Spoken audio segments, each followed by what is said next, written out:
A little word about the inside. I think I already skimmed over the wet bath. I would like to reiterate that taking a shower in the Ollie is not a problem at all. I like it. I prefer taking a shower in my house, because that's my house right now.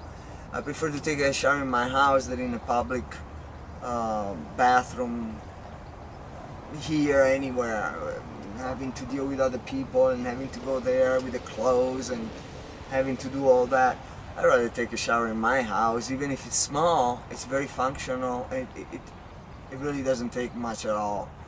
I suggest to prospect buyers, if you're going to buy an Ollie, I suggest that you spring a little extra money to put the curtain track in the bathroom, because it's very, very useful.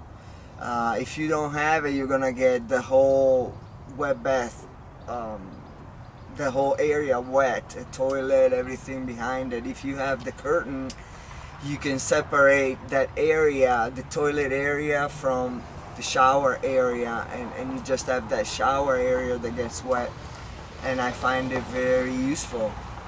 And once you have the curtain, it's not a big deal to dry everything off once you're done. So yeah, it's definitely worth it. The Oliver, guys, basically has been awesome. It's really performed just like we expected. It really has. It's built like a tank. It tows like a dream. Sure, there are little flaws and things as far as in some of the fiberglass. You can see where there's little scratches and stuff on the inside. Yeah, unfortunately. And you know, there are little imperfections here and there that we have seen, but we decided not to raise any issues about them, because I don't think there's any trailer that comes out absolutely perfect. So yes, there are some things when you look around in the fiberglass. When you're inside, you see scratches, and you see scratches also on the fiberglass. One thing that we finally realized, this is a minus. Okay, we've already been to the plant twice to get minor things fixed, and unfortunately the last time we were there we didn't even mention this, but we have one of the stereo speakers that is blown. So one of the speakers was blown from the start, but we weren't listening to the stereo, so we just realized it. So that one needs to be changed. Yeah. So make sure. And we haven't learned how to pair the iPhone with the sound system, which they're supposed to be able to pair via Bluetooth, but we don't know how to do that. Hopefully we'll find out. The automatic or the TV, the antenna that we got up on top of the Ollie is pretty sweet, because when we get to a destination, what I'll do is I'll put it on antenna and then scan and see if we can pick up any channels. And my God, we're outside of Colorado Springs, and we probably, I don't know how many channels we got, but we got TV channels out the ass. So we opted not to get the satellite. We really don't care that much about TV. So if you're not that gung-ho about TV, just know that with the antenna you can be good. Unless you're way out there where we didn't have anything. Sometimes we didn't have any. Yeah. So I mean, but it really depends on what you want. What are your expectations? What you want to get out of the camping? You know, what's your idea of camping? We see a lot of people that just stay in the camper all day long. I don't know what they're doing there, but they stay there. It's like they're doing the same thing. If you just want to move the house in a wooded area and just do the same life that you do at home, okay, well then you need the TV. Yes. But we're sitting right now at the Air Force Academy out here just a little north of Colorado Springs, and we are going to plan on exploring some of the area here in Colorado Springs, and we plan on also getting a few bike rides in while we're out here on the Air Force Base. Yeah, weather permitting, because it's been really, yesterday, we came here yesterday, and it was really an ugly day. It was cold and rainy, and it rained all night long, and this morning we got up, it was really cold.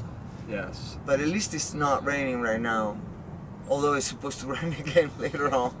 It's clouding up again, but anyway, I know some of you guys were requesting we give some input on how the Oliver has been performing and any issues and things like that.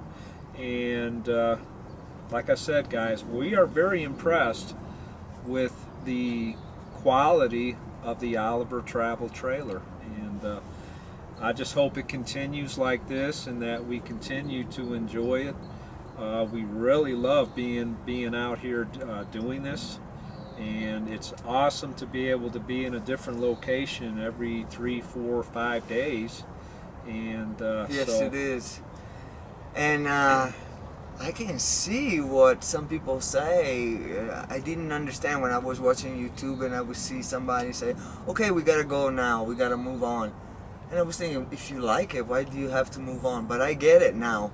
After 3, 4 days that I'm in the same place, I'm like itching to go. Okay, it's time to go. Yeah. We need to change place. So yeah, 3, 4 days at the most, and then move on, basically. yeah. Well, that's all I got to talk about. I mean, well, another thing in closing, I wanted to say something else. We don't want to give the impression that the Oliver is absolutely perfect and you can't get any better. There's room for improvement in the Oliver, I see. There is room for improvement. I think Oliver could have used their space a little better as far as when they designed the mold. Yes. I think they could have designed it a little better to maximize the space. The storage space. Storage space. I think there's a lot of space that is being wasted. There are some empty spaces under the seats, under the beds, that could have been utilized better and could have made some cubbies for storage instead of being completely sealed and closed. So yeah, there's definitely room for improvement. Also, I'm really looking forward to the day, and I hope the day will come when Oliver will make a little bigger trailer mold, because with just a little more width and maybe a couple feet longer, it can be a lot more comfortable, because it's right at the edge. I mean, we can manage and we like it, we love it, but if it had just a little more storage and a little more space, it would be that much more comfortable for 2 people. Still for 2 people. Yeah. Yes, there are definitely improvements that can be made. You forgot this one. 2 people in this one. 2 people and the little dog. I have to say that it's kind of hard at night with Emma in the bed. The twins are tight, and we have to make room for her, and she wants the room. And that's another thing with the beds. You know, when we first got them, we have the twins. We didn't know which way to put the head, because I guess they figured that people would sleep with the head on the side of the TV, and I'm in the twin by the TV, and I kept hitting my head on the TV. On the TV, getting up and getting down. So I finally turned around. The problem is, when I turn around, the other side, the side of the TV, is curved. So if the bed is made with the sheets tucked under, my feet, in the end, they don't fit under the sheet. So the only way that I feel comfortable is by not having the sheets tucked in. So I don't know, I'm kind of tall, Or I think maybe a solution to the TV being like if they had a swivel Yes. where the TV can turn upward toward the ceiling. Yes, And then that that's would what give they you should have more had. clearance for your head or something. They so- could have put the TV. They could find a way to put the TV in the middle and swivel up. Yes, yes, but you That know. would be a great improvement. Yeah. And I'm sure it can be done. Oh, too. it would be an easy fix for them to put a mounting bracket to be able to swivel it up and keep it secured. Yeah, we have a lot of ideas. Unfortunately, we're not the designers. Yeah. But yes, so we wanted to give you a little recap after 2 months. If there's anything at all that you would like to know in more detail, if you have any questions that we forgot to address, please let us know. We'll be happy to answer. And that's it. Give us a like and subscribe. And we'll talk to you later. Bye. Bye.